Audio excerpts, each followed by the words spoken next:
Hello guys, learn computer के एक नए एपिसोड में आपका एक बार फिर से स्वागत है। गाइस, हम लोग 12th क्लास का चैप्टर नंबर 2 जिसका नाम है ऑपरेटिंग सिस्टम को पढ़ रहे थे और ऑपरेटिंग सिस्टम चैप्टर के अंदर हमने सारे टॉपिक्स को क्लियर कर लिया है। आज का ये वीडियो इस चैप्टर का लास्ट वीडियो है और आज के इस वीडियो में मैं आपको बताऊंगा कुछ प्रचलित ऑपरेटिंग सिस्टम्स के बारे में। जो कुछ पॉपुलर ऑपरेटिंग सिस्टम है उनके बारे में इस वीडियो में मैं आपको बताने वाला हूँ, तो वीडियो को कंप्लीट देखिएगा। आज के इस वीडियो में मैं आपको बताऊँगा डॉस ऑपरेटिंग सिस्टम के बारे में, इसके अलावा माइक्रोसॉफ्ट विंडोज़ ऑपरेटिंग सिस्टम के बारे में, इसके अलावा उबंटू ऑपरेटिंग सिस्टम के बारे में और एंड्रॉयड ऑपरेटिंग सिस्टम के बारे में, मैक ऑपरेटिंग सिस्टम के बारे में, यूनिक ऑपरेटिंग सिस्टम और लाइनक्स ऑपरेटिंग सिस्टम। इस तरीके से ये 7 ऑपरेटिंग सिस्टम के बारे में आज के इस वीडियो में मैं आपको बताने जा रहा हूँ। तो वीडियो को आखिरी तक जरूर से देखिएगा। वीडियो पसंद आए तो लाइक कीजिएगा और इस चैप्टर से रिलेटेड सारे ट्यूटोरियल देखने के लिए आप डिस्क्रिप्शन बॉक्स में चले जाना, प्लेलिस्ट का लिंक दे दिया है, वहाँ से आप इस चैप्टर से रिलेटेड सारे ट्यूटोरियल्स को देख सकते हैं। चलिए गाइस, स्टार्ट करते हैं आज का वीडियो और बात करते हैं डॉस ऑपरेटिंग सिस्टम के बारे में। तो गाइस, अगर हम बात करें डॉस ऑपरेटिंग सिस्टम के बारे में तो यहाँ पर लिखा हुआ है ये CIU आधारित ऑपरेटिंग सिस्टम पर्सनल कंप्यूटर को ध्यान में रखकर बनाया गया था। गाइस, अब ये CIU क्या होता है? तो CIU यहाँ पर 3 मीनिंग देता है। तो इसका मीनिंग आप CLI से ले सकते हैं। CLI का मतलब होता है कमांड लाइन इंटरफेस, यानी कि डॉस ऑपरेटिंग सिस्टम में क्या होता है, इसके अंदर आप कमांड दे करके अपने कंप्यूटर को यूज करते हो। तो वहीं यहाँ पर लिखा हुआ है कि जो डॉस ऑपरेटिंग सिस्टम है ये CLI बेस्ड ऑपरेटिंग सिस्टम्स को ध्यान में रख करके बनाया गया था। आगे लिखा है 1980 तथा 1990 के बीच में ये सबसे प्रचलित ऑपरेटिंग सिस्टम के रूप में जाना गया। तो गाइस, जो डॉस ऑपरेटिंग सिस्टम है ये 1980 से 1990 के बीच की जो ड्यूरेशन थी, जो बीच का टाइम पीरियड था, इस टाइम पीरियड का सबसे पॉपुलर ऑपरेटिंग सिस्टम था, जो कि था हमारा डॉस। आगे लिखा है इसे खास तौर से IBM के पर्सनल कंप्यूटर्स में प्रयोग हेतु माइक्रोसॉफ्ट कंपनी ने निर्मित किया था। और गाइस, जो डॉस ऑपरेटिंग सिस्टम है इसको किसने बनाया था? माइक्रोसॉफ्ट कंपनी ने बनाया था IBM कंपनी के पर्सनल कंप्यूटर्स में यूज करने के लिए। आगे लिखा है इस ऑपरेटिंग सिस्टम के अब तक 8 वर्जन आ चुके हैं। गाइस, जो डॉस ऑपरेटिंग सिस्टम है इसके अब तक 8 वर्जन आ चुके हैं। 8 वर्जन में आप डॉस ऑपरेटिंग सिस्टम का इस्तेमाल कर सकते हैं। आगे लिखा है वास्तव में इसका निर्माण 8086 फैमिली कंप्यूटर को ध्यान में रख करके किया गया था। तो गाइस, जो डॉस ऑपरेटिंग सिस्टम था ये फैमिली कंप्यूटर्स को ध्यान में रख करके बनाया गया था। आगे लिखा है प्रत्येक कंप्यूटर के हार्डवेयर एवं निश्चित वर्जन का डॉस ऑपरेटिंग सिस्टम प्रयोग करता था। तो गाइस, डॉस ऑपरेटिंग सिस्टम को यूज करने वाले जो कंप्यूटर होते थे उनके अंदर जो हार्डवेयर लगाए जाते थे वो एक निश्चित वर्जन के लिए होते थे। यानी कि अगर आप डॉस का कोई दूसरा वर्जन यूज कर रहे हैं तो उसके लिए दूसरे हार्डवेयर होंगे, और कोई दूसरा यूज कर रहे हैं तो उसके लिए दूसरे हार्डवेयर होंगे। कोई पुराना वर्जन यूज कर रहे हैं तो पुराने हार्डवेयर, नया वर्जन यूज कर रहे हैं तो नया हार्डवेयर। तो आई होप आपको डॉस क्लियर हुआ होगा।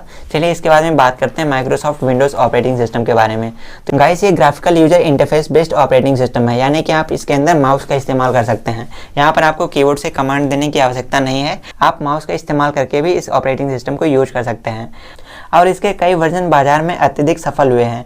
और guys, Microsoft Windows operating system के बहुत सारे वर्जन्स आए हैं मार्केट में और सारे के सारे सफल हुए हैं, सक्सेसफुल हुए हैं, जैसे Windows 98, Windows XP, Windows 7, Windows 8, Windows 10, Windows 11। तो guys, Microsoft Windows operating system के अब तक इतने सारे वर्जन आ चुके हैं, आपने विंडोज 7, विंडोज 8, विंडोज 10 या विंडोज 11 का इस्तेमाल तो किया ही होगा।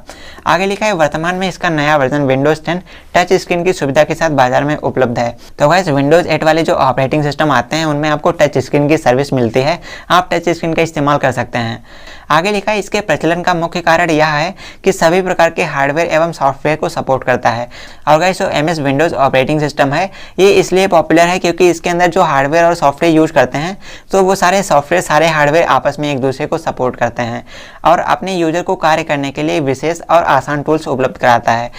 और guys, MS Windows operating system के अंदर आपको सारे के सारे टूल्स मिल जाते हैं जिनको आप बहुत आसानी से यूज करते हैं किसी भी काम को करने के लिए। आगे लिखा है बाजार में सबसे अधिक बिकने के कारण इसकी हिस्सेदारी सबसे ज़्यादा है। और guys, Microsoft Windows operating system market में सबसे ज़्यादा बिकते हैं, इसके कंपैरिजन में कोई भी नहीं है। आगे लिखा हुआ है और विंडोज़ की ऑपरेटिंग सिस्टम पर्सनल कंप्यूटर के अतिरिक्त स्मार्टफोन, सर्वर और अन्य डिवाइसों पर भी प्रयोग होते हैं।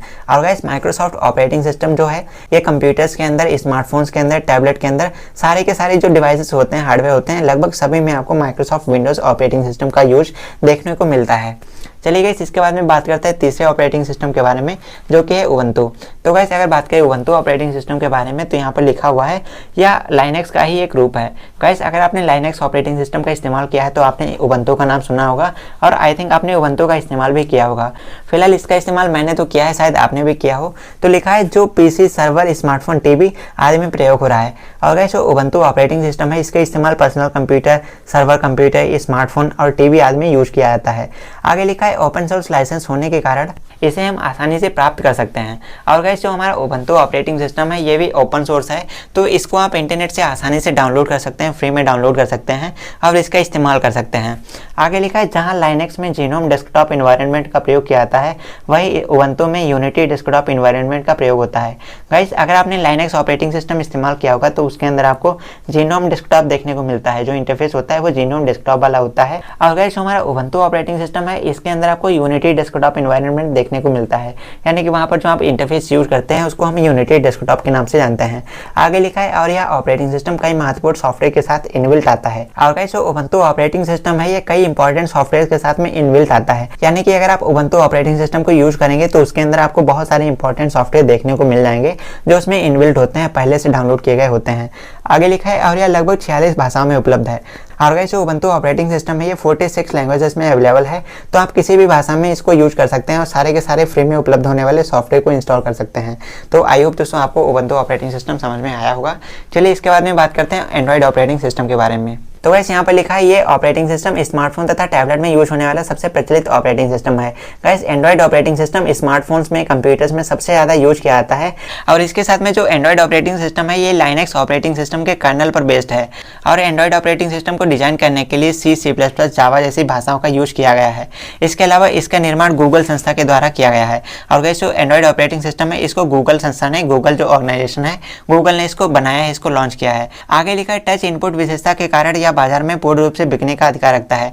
और गाइस आप इसमें क्या कर सकते हैं, आपको इसमें टच स्क्रीन देखने को मिलता है, आप इसको टच करके इस ओएस को यूज कर सकते हैं। और टच स्क्रीन फीचर के कारण ये ऑपरेटिंग सिस्टम मार्केट में सबसे ज्यादा बिकता है। इसके अलावा डिजिटल कैमरा व अन्य कई डिवाइसेस में भी इसका प्रयोग किया जाता है। और गाइस आजकल जो DSLR कैमरा होता है, इसके अलावा टैबलेट होता है, स्मार्ट वॉच होती है, उनके अंदर भी एंड्रॉइड ऑपरेटिंग सिस्टम का इस्तेमाल किया जाता है। आई होप आपको समझ में आ गया होगा। चलिए इसके बाद में बात करते हैं मैक ऑपरेटिंग सिस्टम के बारे में। मैक ऑपरेटिंग सिस्टम क्या होता है, तो यहाँ पर लिखा हुआ है ये ऑपरेटिंग सिस्टम एप्पल कंपनी के द्वारा निर्मित किया गया GUI बेस्ड ऑपरेटिंग सिस्टम है। यानी कि गाइस जो मैक OS है ये एप्पल कंपनी ने बनाया है। एप्पल वही कंपनी है जो आईफोन वगैरह बनाती है, तो एप्पल कंपनी के द्वारा बनाया गया ऑपरेटिंग सिस्टम है जिसको बोलते हैं मैक OS। और गाइस जो मैक OS है ये GUI बेस्ड ऑपरेटिंग सिस्टम है, यानी कि ग्राफिकल यूजर इंटरफेस आपको देखने को मिलता है। आप इसमें फोटो, वीडियो, ग्राफ का इस्तेमाल कर सकते हैं और माउस का इस्तेमाल करके आप इस ऑपरेटिंग सिस्टम का इस्तेमाल कर सकते हैं।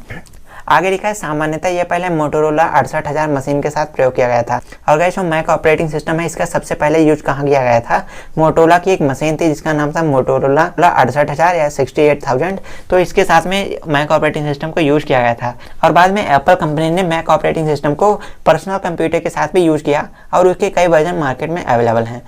और गाइस आज की डेट में मैक ऑपरेटिंग सिस्टम आपको पर्सनल कंप्यूटर, लैपटॉप में भी देखने को मिलते हैं। इसके काफ़ी सारे वर्जन मार्केट में अवेलेबल हैं जो आप यूज कर सकते हैं। इसके बाद में बात करते हैं यूनिक्स ऑपरेटिंग सिस्टम के बारे में।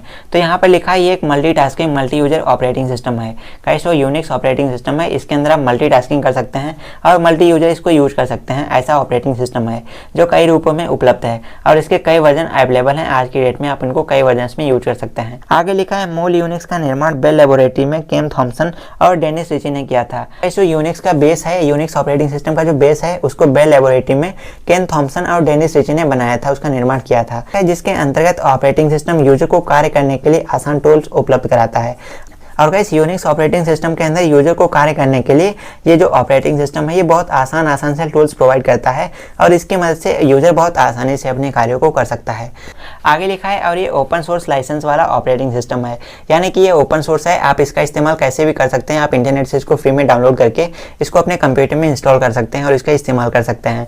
ये ऑपरेटिंग सिस्टम 1970 से 1980 के दशक का मुख्य और प्रचलित ऑपरेटिंग सिस्टम रहा है, यानी कि 1970 से 1980 के बीच का जो टाइम पीरियड है, ये जो ड्यूरेशन है, ड्यूरेशन का सबसे मेन और सबसे पॉपुलर ऑपरेटिंग सिस्टम रहा है यूनिक्स ऑपरेटिंग सिस्टम। आगे लिखा है सी लैंग्वेज का प्रयोग यूनिक्स ऑपरेटिंग सिस्टम में सिस्टम प्रोग्रामिंग के लिए होता था। यूनिक्स ऑपरेटिंग सिस्टम के अंदर सिस्टम प्रोग्रामिंग करने के लिए सी लैंग्वेज को यूज किया जाता था। आगे लिखा है लाइनेक्स तथा एप्पल का एक्स सिस्टम इसी ऑपरेटिंग सिस्टम का न्यू वर्जन है। तो गाइस एप्पल कंपनी का एक एक्स सिस्टम ऑपरेटिंग सिस्टम है और इसके साथ में जो लाइनेक्स ऑपरेटिंग सिस्टम है ये यूनिक्स ऑपरेटिंग सिस्टम का ही न्यू वर्जन है या कहे तो हायर वर्जन है। इसके बाद में गाइस बात करते हैं आज के लास्ट ऑपरेटिंग सिस्टम के बारे में और इस वीडियो को यहीं पर क्लोज करते हैं क्योंकि फिर हमारे चैप्टर खत्म हो जाएगा। तो यहाँ पर लिखा है लाइनेक्स एक मल्टी प्रोग्रामिंग, मल्टी टास्किंग और मल्टी यूजर ऑपरेटिंग सिस्टम है। इसके अंदर यूजर क्या कर सकता है, मल्टी प्रोग्रामिंग कर सकता है, मल्टी टास्किंग कर सकता है और मल्टी यूजर इस पर कार्य कर सकते हैं। आगे लिखा है इसका प्रयोग यूजर अपने पीसी से लेकर कई बड़े बड़े कॉर्पोरेट नेटवर्क पर कर सकता है। और गाइस जो लाइनक्स ऑपरेटिंग सिस्टम है इसका इस्तेमाल आप अपने पीसी पर कर सकते हैं। और इसके अलावा आपकी जो बड़ी बड़ी ऑर्गेनाइजेशंस होते हैं या कोई भी नेटवर्क होते हैं बड़े बड़े, तो वहाँ पर भी आप लाइनक्स ऑपरेटिंग सिस्टम को यूज कर सकते हैं। और जो लाइनक्स ऑपरेटिंग सिस्टम है ये विंडोज़ की तरह CLI और GUI दोनों को सपोर्ट करता है। यानी कि इसके अंदर आप CLI यानी कमांड लाइन इंटरफेस और GUI यानी कि ग्राफिक यूजर इंटरफेस दोनों को सपोर्ट करता है, तो आप दोनों को यूज कर सकते हैं। और इसका सोर्स कोड बिल्कुल फ्री है, यानी कि गाइस इसका जो सोर्स कोड है बिल्कुल फ्री है। आप इसके अंदर थोड़ा बहुत एडिट करके ऑपरेटिंग सिस्टम को अपने अकॉर्डिंग कस्टमाइज कर सकते हैं। वही यहाँ पर लिखा हुआ है जिसके चलते यूजर अपनी आवश्यकता अनुसार इसे बदल सकता है। यानी कि आप चाहें तो इसके ऑपरेटिंग सिस्टम के कोड में थोड़े बहुत चेंजेस करके अपने अकॉर्डिंग आप इसको कस्टमाइज कर सकते हैं। आगे लिखा है लाइनक्स फ्री में उपलब्ध है, कोई भी यूजर इंटरनेट से प्राप्त करके इसे डाउनलोड कर अपने पीसी में इंस्टॉल कर इसका प्रयोग कर सकता है। और गाइस जो लाइनक्स ऑपरेटिंग सिस्टम है बिल्कुल फ्री है, ओपन सोर्स लाइसेंस वाला है, तो आप इंटरनेट से इसको आसानी से डाउनलोड कर सकते हैं और अपने कंप्यूटर में अपने पीसी में इंस्टॉल कर सकते हैं और इसको यूज कर सकते हैं। तो गाइस इस वीडियो को यहाँ तक देखने के लिए आपका बहुत बहुत धन्यवाद। जानकारी पसंद आए वीडियो को लाइक कीजिए, इसी तरीके से और सारे वीडियो सीखने के लिए हमारे चैनल लर्न कंप्यूटर को सब्सक्राइब कीजिए। चलिए दोस्तों जल्दी मिलते हैं आपसे एक और नए वीडियो के साथ। वीडियो को यहाँ तक देखने के लिए आपका बहुत बहुत धन्यवाद।